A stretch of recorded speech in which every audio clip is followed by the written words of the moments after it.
తాగేస్తుందేమో, నేను తొందరగా తాగేయాలి అన్నట్టు తాగుతుంది.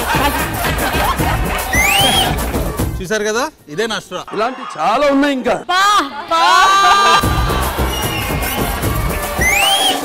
ఏం చేస్తుంది?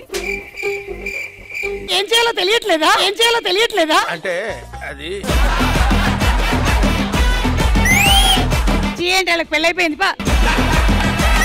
భార్యలు ముగ్గురు ఒకవైపు, భర్తలు ముగ్గురు ఒకవైపు. ఇంకా పెళ్లి కాలేదు. పెళ్లి కాకుండా